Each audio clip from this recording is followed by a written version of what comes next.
still to come, an ancient solution to a modern problem. That's next on Beyond 2000.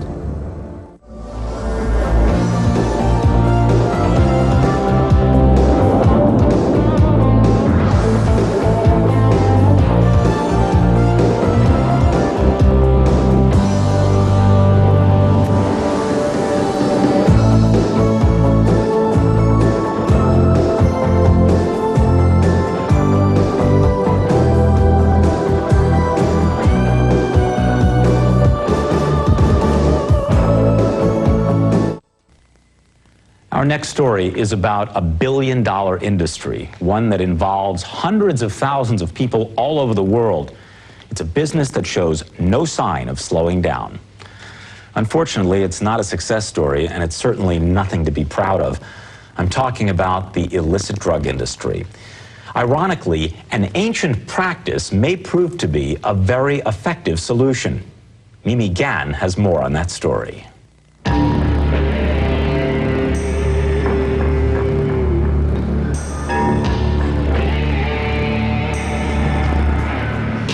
This is the other side of America. Desolate streets, abandoned buildings, shanty towns under freeways. Home to the homeless and the poor. But there is something that binds this part of American society together. Many are addicted to drugs like crack cocaine and heroin. A craving so strong that many people die with their addiction, never overcoming the hunger for the next high. But there may be an answer, a new drug called Ibogaine. Ibogaine is extracted from several plant species native to the rainforests of Central West Africa. First identified by botanists in the 1860s, it's commonly used by local tribes to induce hallucinations as part of initiation rituals. The ability to cause hallucinations isn't new. Drugs like LSD are well known for it. But Ibogaine is very different, according to people like former heroin addict Howard Lotsoff. 33 hours after I took the Ibogaine, I walked out of my house and stopped dead in my tracks, because all of a sudden I realized that not only wasn't I going through narcotic withdrawal, which I should have been going through, but that my entire perception towards heroin had changed from a drug which I viewed as pleasure-giving to a drug which I viewed as emulating death. Howard Lotsoff was so convinced that Ibogaine could prevent drug withdrawals like this that he formed a company to promote further research. After years, United States authorities finally agreed to test the drug for safety, and it may have a great future. Imagine that you had a medication that with a single dose could completely block the desire to use drugs for months to years. Imagine that you had a medication that with a single dose could completely block all of the signs of physiological withdrawal. That's the promise of Ibogaine.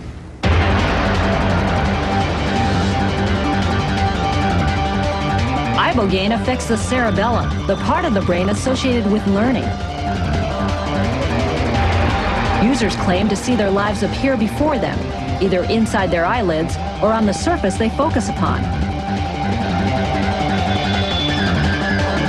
This lasts for many hours, but the most astonishing finding is that when they recover afterwards, their cravings for drugs, heroin, cocaine, and even nicotine somehow seem to disappear. Step up here, I'm going to position you. For now, the questions of safety must be answered. If Ibogaine affects the cerebellum by interfering with drug-taking behaviors, it may also damage other cells in the region. If this is true, then cerebella functions like balance, and coordination should be affected. You see those arcs? I want you to shift your weight from the But so far, results are encouraging. One of a battery of tests, this sophisticated balance analysis is helping demonstrate the apparent safety of Ibogaine. Each of those arcs, try to intersect it by shifting your weights. Very good. People who are given a test dose of the drug can balance and react just as well as those who are not. Here's the printout of the involuntary movement analysis. And this is Notice true for that test subjects who are drug-free, total amount of energy as well as those who are regular First, heroin that's or the cocaine body users. In cities where drug taking is reaching epidemic proportions, Ibogaine is sorely needed.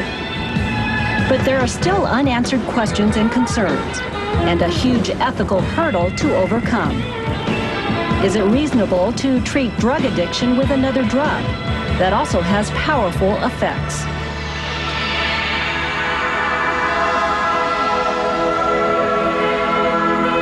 Nevertheless, a substance found in a forest and used in an ancient ritual may become the solution for a very modern tribal problem.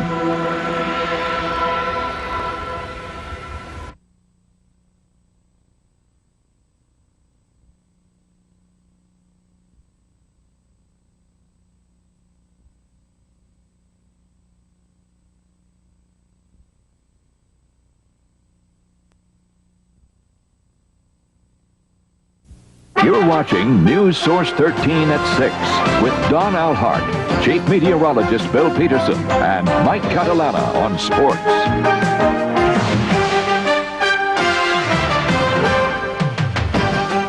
Tonight on News Source 13 special assignment, a look at what could be the answer to many of Rochester's drug problems. We've asked our troubleshooter, Al White, to return to Rochester and help us find some solutions. Tonight, Al is back with the results of his investigation. Welcome back. Good to have you here. It's great to be here, Don. Right back where you were when we left off. I remember I used to sit in this seat.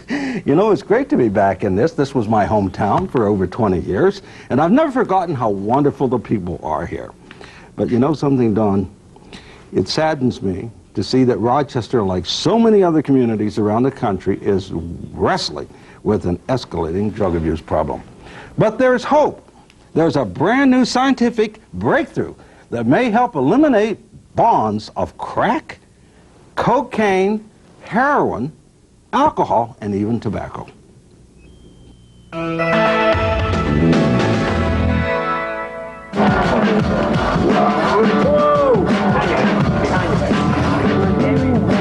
Hardly a day goes by that we don't see a newspaper headline about drugs. Police say some of our Rochester neighborhoods have become drug supermarkets for outsiders. We've had people as far away as Pennsylvania and other states, rural areas, suburban Monroe County areas. Those who deal in drugs live in a violent and dangerous world. This memorial on the wall at the Avenue D Recreational Center is a sober reminder of the 300 children murdered between 1990 and 1994 in Rochester. Genesee Section's youth officer Tom Shaw says there's plenty of youths willing to take their chances in order to earn $40 to $50 a day dealing in drugs. Just by my experience and from my own personal investigations in this particular Southwest area, I would have to say a good 30%. 30%? Yeah. Of the kids in some way or another either dealing or using? Yep. The arrest rate for violent crimes among 11 to 16-year-olds has risen dramatically between 1984 and 1994, especially in the city. Jack Rosati of the Monroe County Youth Center says most of the kids he takes in come from families destabilized by drugs. We have those kids obviously to buy, those kids that sell. We have those kids that are really victims of abuse and neglect within their own families because their parents may be drug users. For example, we talked to one parent who is now in drug treatment. We're hiding her identity to protect her child. She vividly recalls why her son began selling drugs. But 13, he's in the foster home. But he went out. Yeah, at 8, 9 years old. Was that because he knew that you used? Yes. This is Rochester's Sister City Bridge, where flags fly representing the 8 countries where Rochester has a sister city around the world. Now, would you believe that the potential answer to our nation's drug addiction problem lies in a neighboring country to our African sister city, Bamako, Mali? Little did we know that about a 4-hour plane ride south of Bamako is a tiny country in West Central Africa called Gabon. In the Gabonese rainforest grows a shrub called Tabernathi iboga, and from its roots is extracted an amazing drug called Ibogaine. Now, Ibogaine has been proven to eliminate an addict's craving, as we mentioned before, for all kinds of drugs, everything from crack, cocaine, to heroin, to alcohol and tobacco. And Don, the amazing thing is that it happens without any withdrawal symptoms. And as we know, that's one of the biggest stumbling blocks for an addict to try to kick his habit. We've heard of methadone, some other things that are out there, but curious as why we've never heard of Ibogaine before. Well, you know, I'm curious about that myself. We did some digging into that, and surprisingly, there seems to be a little concerted effort to keep this thing a secret. It turns out that the CIA, back some 45 years ago, did testing on Ibogaine, and they kept it to themselves. Okay. And we'll be hearing more about that? Yeah, we certainly will. We'll show you that tomorrow. Okay. Also want to mention to computer users out there, if you're into email, you want to go online tomorrow night at 6:15. Al will be there to answer any questions you may have. The email address on your screen, WOKR13@AOL.com. On to some other news. Tonight we continue Al White's special assignment. Now, he has uncovered new information about a wonder drug that could be the answer to many of our community's drug problems. Al, we talked a little bit about this last night and brought us up to the point where really we're anxious to know, I think, more about what Absolutely, and I'm delighted to tell you the rest of the story tonight. You know, Don, Ibogaine promises to be a major scientific breakthrough in the treatment of drug and alcohol addiction. It's been tested on addicts outside the country, and now, for the first time, the Food and Drug Administration has authorized testing of Ibogaine in the U.S. Here's the fascinating story of how this came about, even though our government has kept Ibogaine a secret for over 40 years.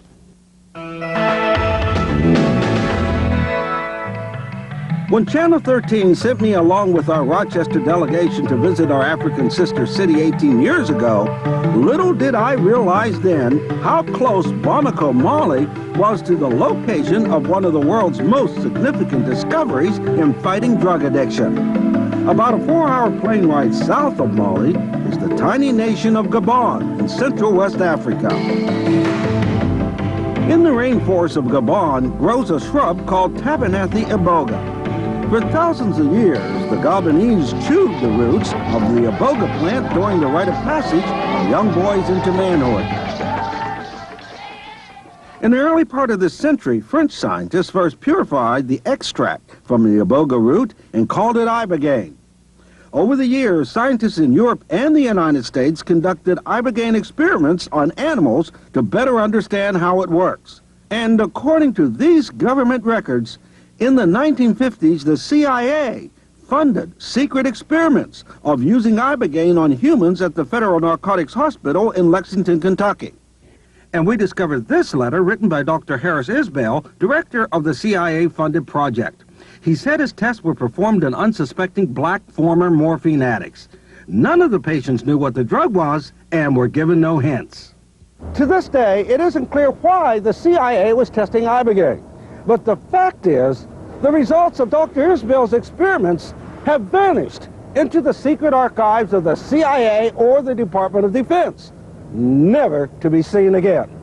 And perhaps Ibogaine never would have become possible for treatment of drug addiction today if it wasn't for this man, 52-year-old Howard Lotsoff of Staten Island. Lotsoff was 19 when he tried Ibogaine to get a psychedelic high. But after his Ibogaine trip, he mysteriously lost his craving for heroin. Lotsoff says he believed he had found a cure for drug addiction, but he says nobody in the government would listen to him then. Lotsoff has since patented his own Ibogaine treatment procedures. He began running experiments in Holland. They put heroin right in my face and asked me to use some for free. And I had no desire whatsoever to use it, and I turned it down. That was the first time I'd ever turned down heroin. Well, Don, of course, the reason Lotsoff did his test in Holland is because Ibogaine was banned in the U.S. around the early 70s, along with LSD. I know a lot of people may have questions, and you were telling me you're going to go online on our Computer Central in the newsroom in a moment to talk to some of our viewers. Absolutely. You can go online with me on America Online, and let's see, in a few minutes we'll be able to discuss this with our viewers by way of computer, and all you have to do is ask for the private room on America Online and click on WOKR13. 13, and that'll put you through. .aol.com is on there. Now, tomorrow I might mention, Don, that we're going to be go on and have some more interesting things in our series, and we're going to be visiting a drug treatment center here in Rochester, and we're going to see how Ibogaine might play a very important part in that treatment center. And those famous words people are waiting to hear? We'll be watching. All right. Thank you, Al. All this week with a special report, and tonight we're going to conclude Al White's special assignment on Ibogaine. Now, some say Ibogaine could be the answer to Rochester's drug problem. Al is back with more now to tell us what he has found out. Al? Well, Don, you know, Ibogaine is a story of one man's fight to make this anti-addiction drug available to communities like Rochester. Through Howard Lutzoff's efforts, Ibogaine has finally been approved for human testing in the U.S. But before the FDA gave that approval, Lutzoff patented his own Ibogaine treatment procedures under the name Indabuse and successfully treated dozens of addicts in Holland.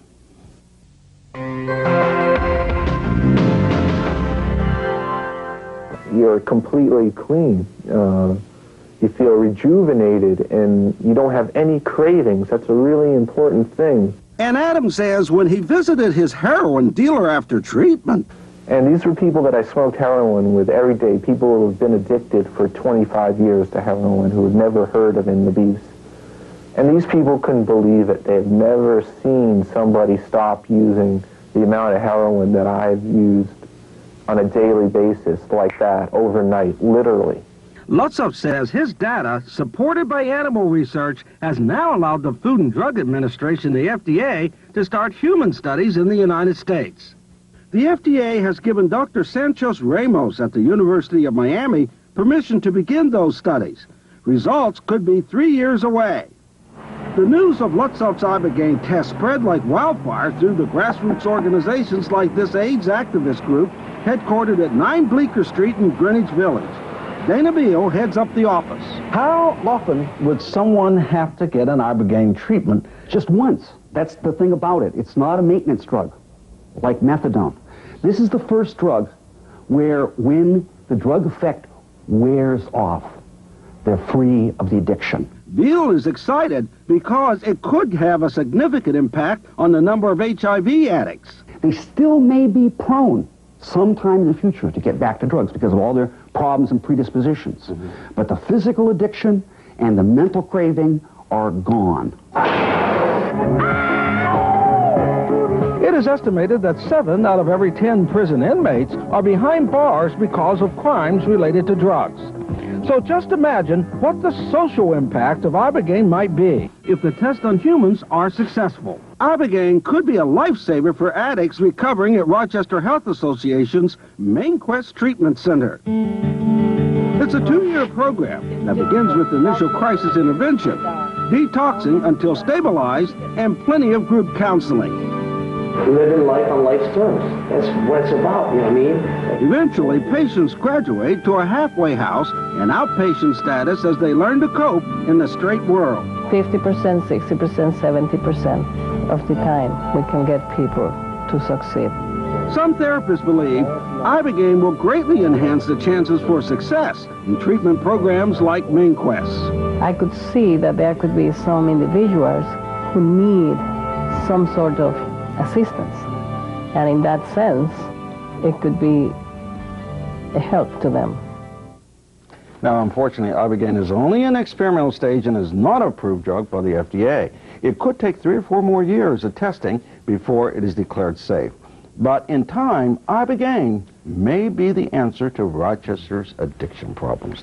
People may be interested, wanting to know what stands in the way, or what can people do to I would, that's a great question. I would encourage anybody, if they're interested in this, to contact their congressman and let them know that it's crucial that there be funding available to expedite the testing of this drug, because it's really important. And your reports this week have brought some people forward we're going to hear tonight. Yes, we have a real treat for you for the 11 o'clock news tonight. We have a gentleman who saw our report and called up and says, hey, I took Ibogaine.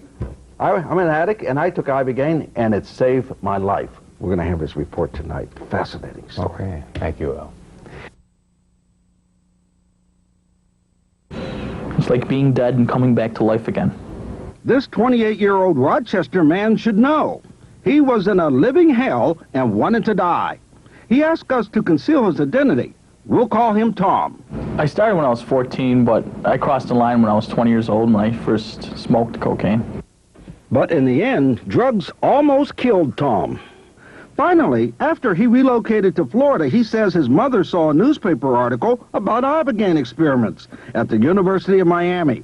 They contacted a doctor mentioned in the paper. She wrote back. The letter made her cry.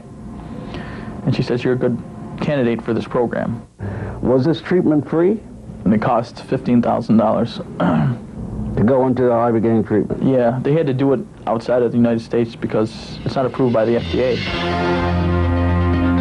It took another year and a half before Tom traveled to this clinic in Panama for his Ibogaine treatment. So what did Ibogaine treatment do for you? The cravings removed, the obsessions removed. You don't even feel like using. You feel like you're pure. You don't even want to smoke a cigarette because you just feel so cleansed. You know, you just feel everything's gone. How long has it been since you went to your treatment? Almost 2 years. And you're clean? Yeah. I'm Al White for News Source 13, and we'll be watching. Thanks for staying with us. I'm Bill O'Reilly, and in the Unresolved Problems segment, curing drug addiction, as we all know, that is extremely difficult. But most of us don't know about Ibogaine. That is a medicine derived from an African shrub that some believe can cure the physical effects of drug addiction within 72 hours without any pain. But Ibogaine is not available in America. Why? With us now is Howard Lotzoff, whose company NDA International holds the patent on Ibogaine. So very simply, why can't we get Ibogaine in the USA if it'll cure drug addiction, at least physically? We don't have Ibogaine available because we don't have $20 million to satisfy the FDA regulatory testing. So you have to, the FDA wants to test the shrub or whatever it is further than they already have, and you don't have the money to fund that. That's correct. Well, why doesn't the government fund it? I mean, it seems that it would be the greater good of America to have something that would cure physical drug addiction. The National Institute on Drug Abuse has simply determined that it's more to their advantage to spend $300 million over the next 10 years evaluating cocaine vaccines and cocaine antagonists, in other words, drugs that block the action of cocaine, than spending $10 million to determine if the FDA will approve Ibogaine, a drug which is not only effective for But why would cocaine. they do that? I mean, why do you want to spend $300 million as opposed to 10? That doesn't make any sense. If you're the director of a bureaucracy, $300 million is a lot better than... Oh, I see. So they want more money. Now, listen, we contacted the National Institute of Drug Abuse, which Howard referred to. They don't want to come on the program, no surprise there. And they issued this statement that I really can't make. I mean, I don't know what they're talking about here. But they say in the statement that they're continuing to study Ibogaine. That's what they say in the statement, but you don't believe they're really serious about it, do you? No. The answers that we've gotten from researchers in the field is they're being told don't bother to submit grant applications because they'll be rejected. We don't have interest in this substance. I have a bunch of real short questions I need short answers to. They say that Ibogaine is a hallucinogenic drug, that if you take it, it's like LSD. Is that true? Ibogaine is not LSD-like at all. In some patients, it precipitates a dreamlike state which lasts for approximately 4 hours. Is it addictive? It's not addictive. So it's not like methadone? No, it doesn't cause chemical dependence. It's not a maintenance drug. It's a single administration in the hospital. You've taken this drug yourself. That's correct. I discovered Ibogaine's anti-addictive effects in 1962 when I was a young heroin addict. And I had no idea what it would do. And I took Ibogaine, and 33 hours later, I was no longer a heroin addict. So you were a heroin addict? That's correct. And where did you find this Ibogaine? I was interested in psychoactive substances, and a chemist I know gave me a dose. He knew nothing about it. And you never used heroin again after that? I became re-addicted about 3.5 years later. I went on a methadone program. But what Ibogaine taught me was that addiction was reversible. And once you have that knowledge... I want to get this straight now, because it's an interesting story. Yeah. You were addicted to heroin, you took the Ibogaine, you kicked your addiction. Right. You didn't have any pain, you weren't thrashing around None or anything like whatsoever. that. But you weren't cured mentally, psychologically. For 3.5 years, yes. Yeah, you stayed off it, but it doesn't cure the mental end. Oh, no, absolutely. It interrupts the craving and desire to use drugs. So you didn't have a craving for 3 years? None whatsoever. And then you just had it again? Yeah. And then you just succumb to it again. And then Shame on you. But anyway, so you got back to the Ibogaine, and from that time on, you've been trying to bring it to the attention of the public. That's correct. And you're getting nowhere on this thing. There's research going on worldwide, but we're running into more opposition than Is there anywhere that you can get Ibogaine in the world? We offer treatment in hospitals in the Republic of Panama. Panama? Where the Ministry of Health, of all places, the Ministry of Health in the Republic of Panama has approved Ibogaine. Yeah, well, if you can grease them a little bit, they'll approve anything. I hate to be cynical, but you know how it is down Well, there. the Food and Drug Administration approved Ibogaine research. Nobody will fund it. Nobody will fund it. It seems that it's crazy if this would stop the physical cravings, and if you say psychological cravings, that they wouldn't. That this would solve a tremendous social problem worldwide. Well, it makes you ask a lot of questions, doesn't it? And we did ask them, but the National Institute of Drug Abuse, again, would not come on or give us any hard information about it. We're going to continue to investigate this, Howard. We might have you back on this. I We appreciate your candor, and we'll see where it goes. Very good. Thank you very much.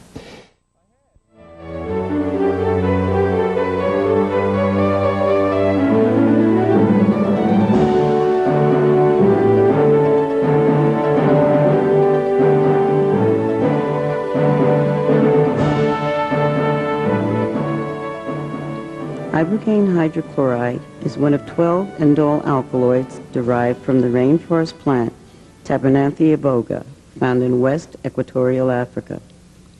Ibogaine is used in detoxification and the treatment of chemical dependency disorders. Ibogaine is being evaluated for the following claims. It is administered orally, is non-addicting, is a single administration modality, eliminates narcotic withdrawal symptoms, is administered in a hospital over 2 to 4 days, interrupts drug craving and drug-seeking behavior, is effective for extended periods.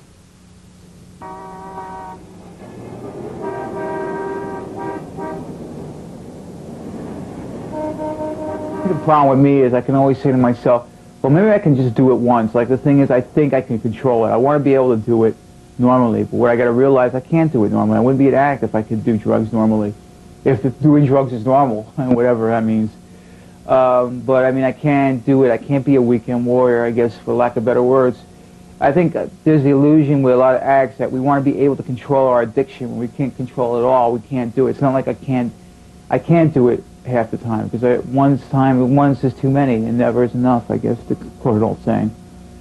So then I always want to tell myself that I can do it just once, and of course once leads to twice, and twice leads to 3 times. So I think I have to accept the fact that I can't do it. At the time that Mark was about to go to Panama, the psychotherapy group had been going on for 9 months. He was doing well. He had enrolled in school. He was very excited about going to school. And he thought that this was a golden opportunity for him to straighten out his life. But by March, he was discouraged about going to school all the time. He didn't realize what kind of responsibility it was. His anxiety started to increase. He was angry at everything that happened at home, although he wasn't able to be specific about what was going on at home. Mark, by the way, lives with his mother, and at 32 years old, it seemed that that was a very difficult thing for him to be doing. That could have been a trigger for him to start to use drugs again. The fact that he couldn't cope with his mother, or the fact that the students in school were much younger than he was. And as time progressed, as March continued, I think that the drugs increased. As of now, where I'm at now, I have about 100 milligrams of methadone. I do about 3 to 5 bags a day when I can get the money. And I'm starting to smoke coke again more. I kind of like not to want to like really think about what's going to happen. I'd rather let it take me. I don't want to like say what's going to happen. I'd rather let it will tell me what to do. It's something I can't really say what's going to happen. I just hopefully whatever happens, it will relieve me of that want for a while, and hopefully within that time, I'll be able to have the strength within myself not to want it. you know, get the tools to not have to worry. Good evening. My name is Dr. Edgardo de la Sera. I'm a specialist in addiction medicine. I'm in New York assistant at the 25th Annual Medical Scientific Conference of ASAM, which is the American Society of Addiction Medicine, representing the Panamanian chapter of this organization. I am also the researcher in charge of the experimental therapy with Ibogaine, which is a new drug in experimental phase used to treat addiction. In March of 1994, we participated in a clinical trial in which we administered Ibogaine to patients who was in an active opioid dependence. What we find was really interesting. We conducted this experimental trial with the complete cooperation and authorization of the Panamanian government. The clinical relevance of the Ibogaine use in the treatment of opioid-dependent patients is too important to be minimized. And two, all the effort has to be done to complete the clinical research that make Ibogaine more available to the treatment of these patients.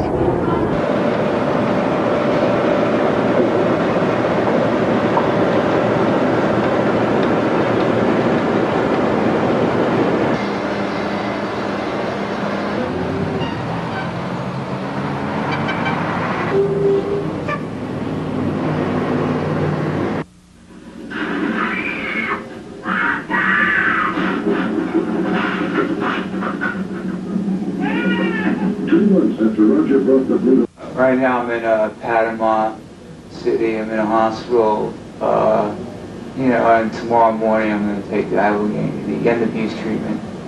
And you know, I feel pretty anxious.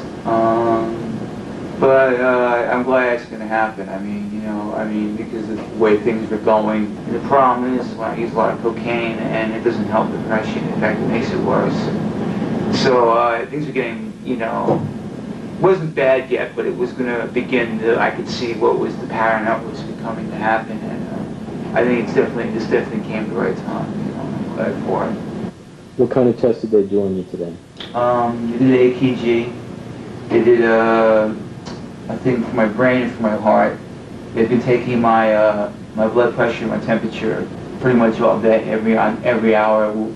And also today I did a test dose of endobutane, and just to see how it would affect me. And I tried that, and it just basically put me, just relaxed me very nicely. And it's just preliminary to see just how I will do as far as my blood pressure, and you know, just to be a little worried about my brain and my brain waves and my heart rate when I first took the pre-test about 2 weeks ago. So I wanted to check it again. I guess everything's okay. So basically just leading up to tomorrow, and everything seems fine, and I feel pretty okay. And I'm glad, like I said, I'm glad this is coming at the right time. It just wasn't so rushed, but you know, I can't do everything. Por ejemplo, la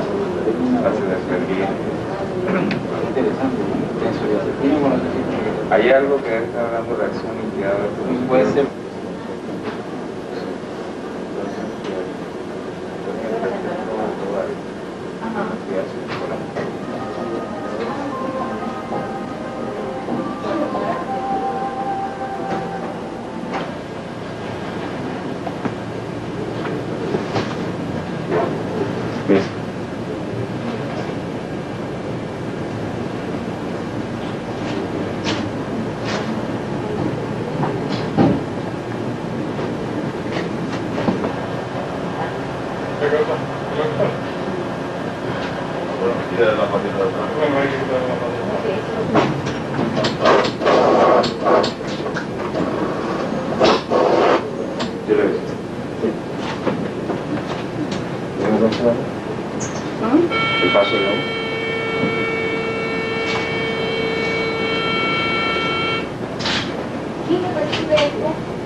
Thank you. So it's about 8:55 a.m.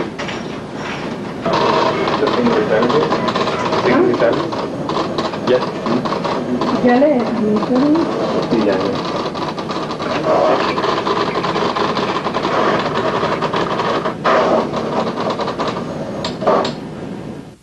How you feeling now? Alright, I'm starting to feel it. I'm starting to think about a lot of things I've been doing. You know, I'm going over it in my mind. It seems like I can think about what I'm doing while I'm doing certain things.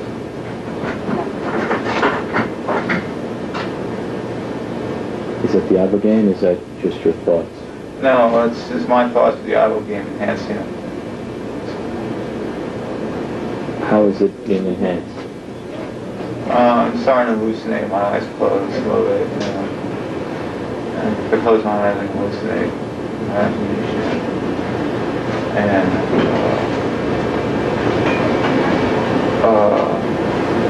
you know, it's just, you know, I'm also starting to lose, you know, my thoughts just starting to drift away from me. Yeah, I'm starting to feel very, like, light, elevated. Like I'm floating on air or something.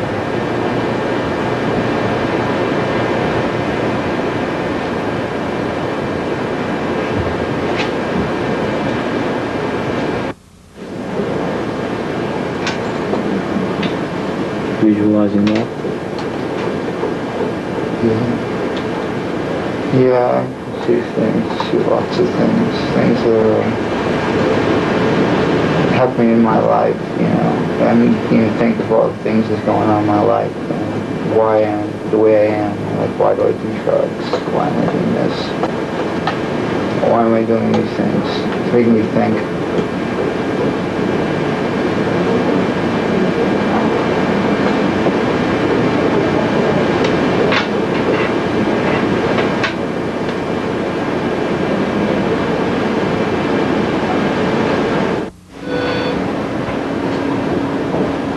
Feelings at their peak?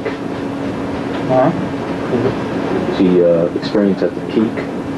The highest? No, I'm just slowly going upward and just thinking, just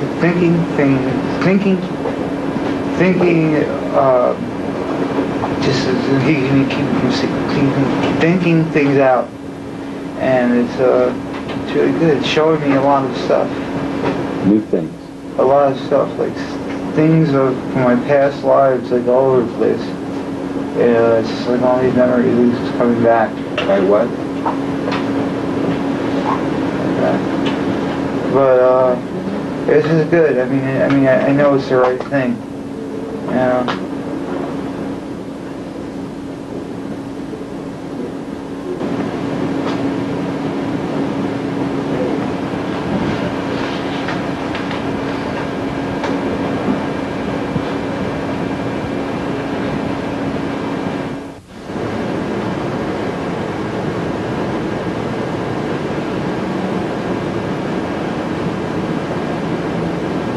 Mark? Mm-hmm. We're at the 2.5 hour mark. Alright. Yeah, it's really hitting me now. Really? Very intense. Very intense. So surreal.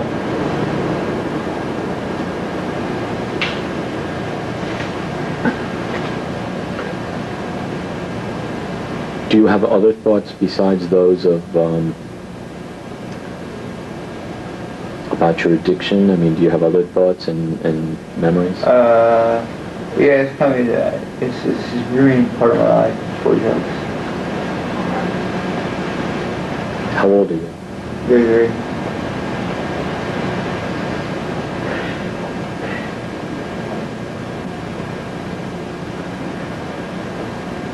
You look very emotional. Do you feel a lot of emotions? Do you feel sad, or do you feel happy? Just confused.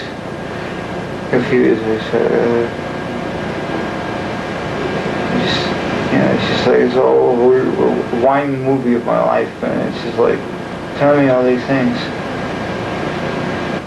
Did you want to say something more?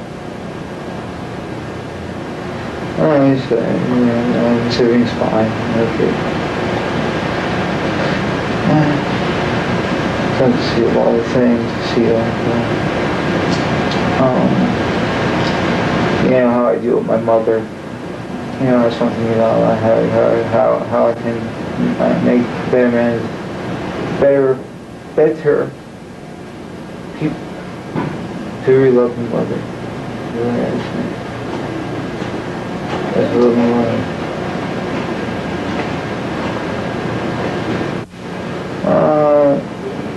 It's like, it's just, everything is like, it's going around, and I don't really need to do drugs to do this. You know, it's giving me a very good feeling. Intense, but it's a good feeling. What do you mean it's going around? What? What do you mean everything's going around? No, it's going like, you know, spinning around, moving, going across spaces.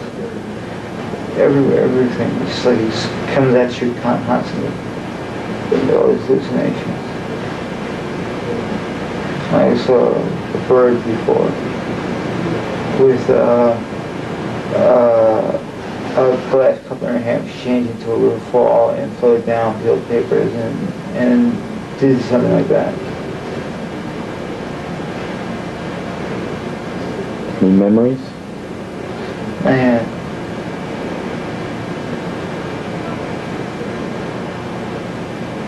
Feels good though? Mm-hmm.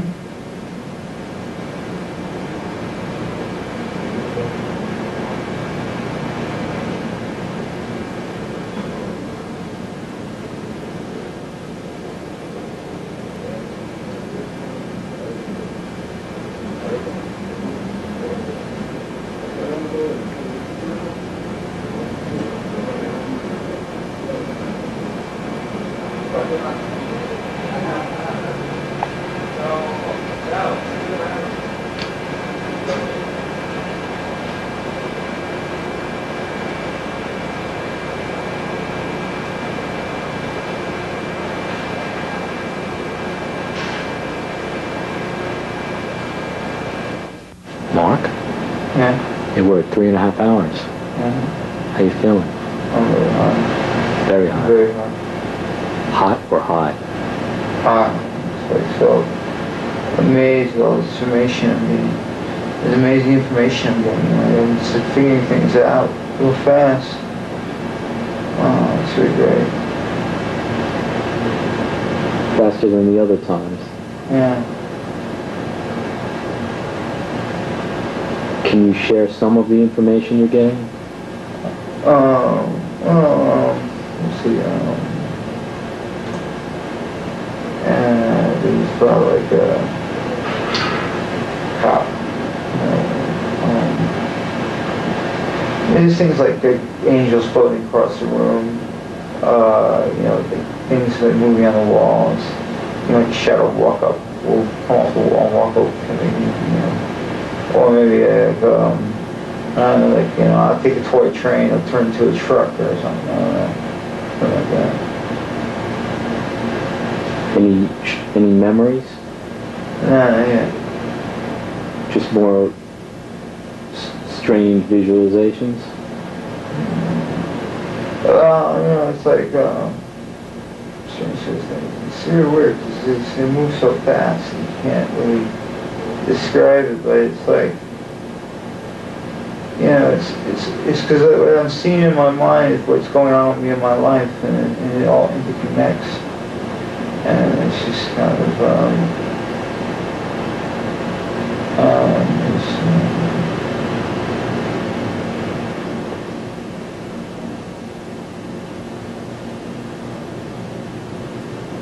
Is it hard to focus and speak to me? Yeah. Mark? Yeah. You want to comment? You're at 6 hours. Sure. Where are you now? Okay. Well, I'll tell you, you know, it's now about 6 hours after study, and I don't feel like I want to get high no more. I mean, the Ibogaine did for me was it made me saw the choice I had to make. Am I going to get real, or am I going to be a fucking idiot? You know, and it's plain and simple like that. You can be a drug addict, or you can be a success. I mean, it's your choice. How did it help you to make that decision? Because it just showed me that, like, you know, everything resolves around. If I didn't have drugs in my life, it wouldn't be so fucked up.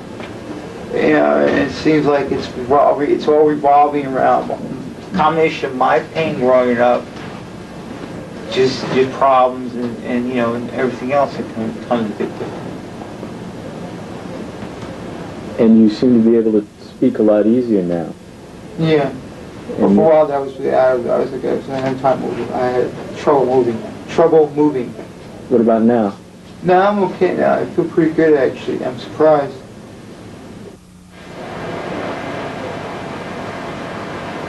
Well, believe it or not, it's been 7 hours. Yeah, it's been a long time. I feel completely different. How do you feel different? I just feel like a very positive feeling. I just cannot do the drugs to cure my problems. If I do drugs to cure my problems, then it makes me, it's like I'm a master of my own destiny, I guess, you know. And basically, like, you know, as long as if I don't do coke, dope or coke, nothing, I'll be fine. And I don't want to do that ever again. I don't want to even do coke or dope again, no. No, I don't want to do that.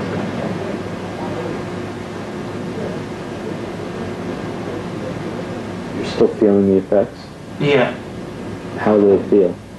It's pretty, like, it's not as heavy as it was a few hours ago. But it's getting mellow out real quick. Yeah. Maybe I changed it. I don't want you to get up, but could you get up and walk around if you wanted to? No, I can't.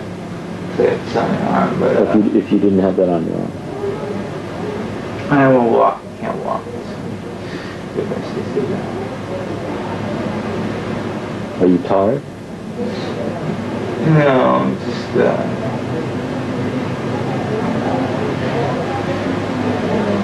it's just no, it's fine. Do you feel any withdrawal? No. Okay, we are at 10 hours. It's 7 o'clock. What's up? Yeah? Yeah. You know, I'm not sick now. You know, I feel very at peace. I really do.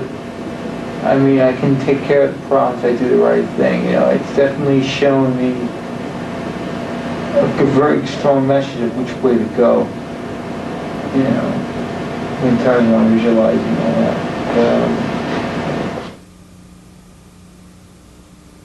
After the treatment was conducted, I have the opportunity to keep track of the evolution of this patient. Yesterday, I have the opportunity to interview 2 of them. I have noticed great change, both physical and emotional. None of them are taking any kind of drugs. This is amazing because patients on methadone are very difficult to detoxify. Mark talked about how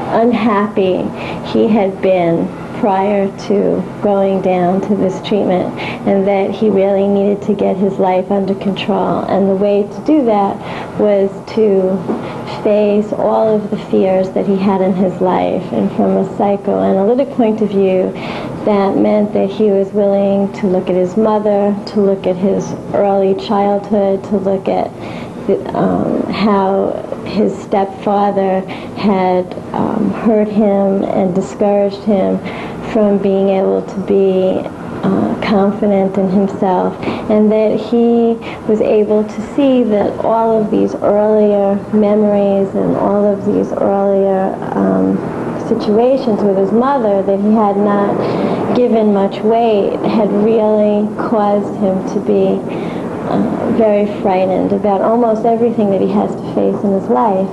So he was willing to work on them, and he decided that Ibogaine really showed him all of this, but that he was now going to have to struggle himself in treatment and kind of, quote, face his demons. My problem breaks down to three major points: my childhood, my inability to have relationships, and my fear. And I think fear plays a very important part in drug addicts' lives, because we're so afraid. I mean, we do heroin to escape our pain, and we're so scared that we may feel dope sick, and immediately we get afraid because we feel that.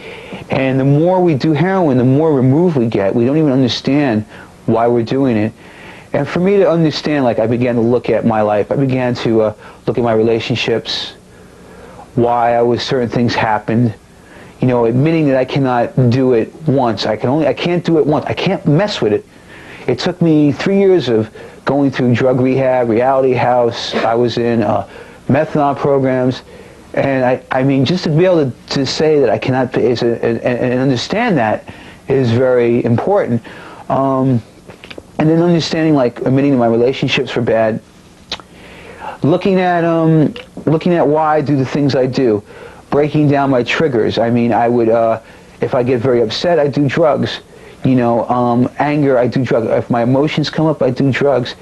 Beginning to understand what fear is. I think if I could label this past end abuse experience is understanding my fear. His energy when he came back from Panama was euphoric. He was very enthusiastic and very excited.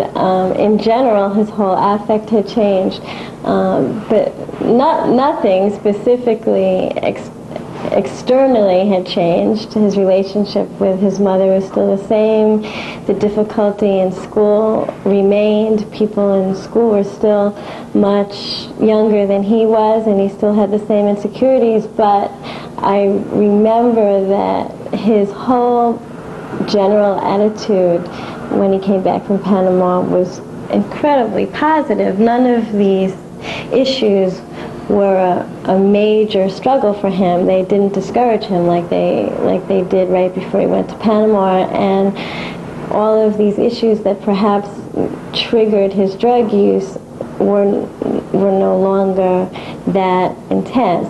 End abuse for me has given me my life back.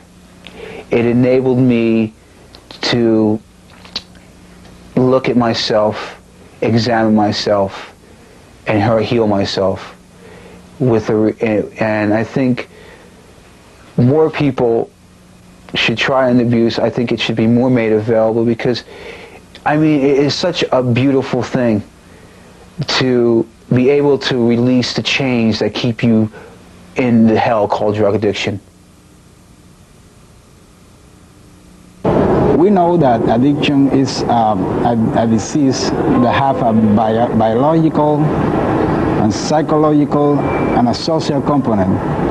And we believe we are doing with the Ibogaine an intervention in the biochemical and in the psychological levels. So I think that Ibogaine is a perfect complement to rehabilitation.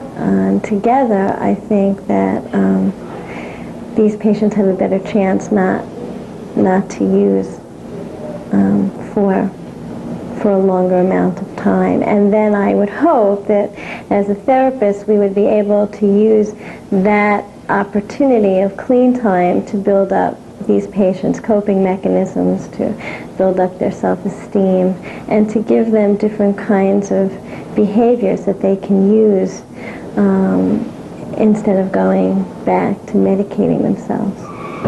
I consider the use of Ibogaine for the rapid interruption of addictive disease will be a giant stride in the treatment of chemical-dependent patients.